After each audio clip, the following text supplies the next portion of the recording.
Alors 2023 a à nouveau, j'allais dire, été une bonne année pour le concours à venir, mais surtout pour les écoles qui le composent, qui ont cette année encore été très attractives. Le nombre de candidats continue d'augmenter, hein, comme c'est le cas chaque année depuis sa création.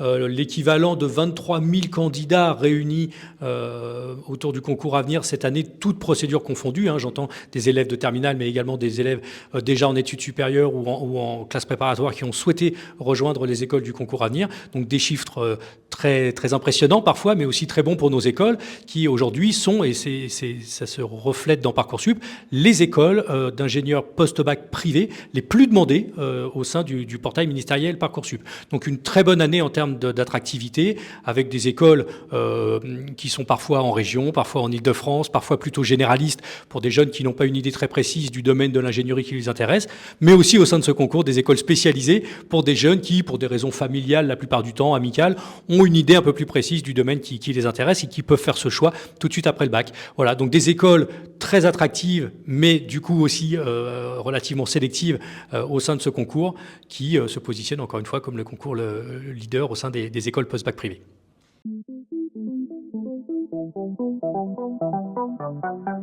Alors, cette année 2024, deux nouveautés vont faire évoluer un petit peu les processus. La première nouveauté, c'est la digitalisation de nos épreuves écrites exclusivement dédiées aux étudiants qui sont hors métropole, qui sont dans des lycées français à l'étranger pour la grande majorité d'entre eux, qui, pour éviter tout déplacement coûteux et pas toujours très bon pour la planète, vont pouvoir composer sur nos épreuves chez eux, dans des conditions évidemment de sécurité adaptées et de surveillance adaptées.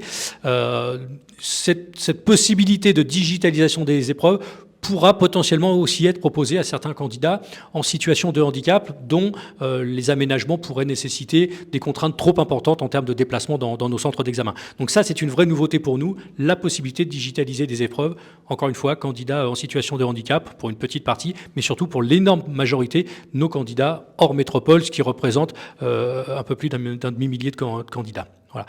Et une autre particularité pour l'année 2024 à venir, ce sont des épreuves qui s'adaptent au nouveau calendrier du bac, puisque, vous le savez, cette année, les épreuves retournent au mois de juin, comme cela a été le cas pendant des années.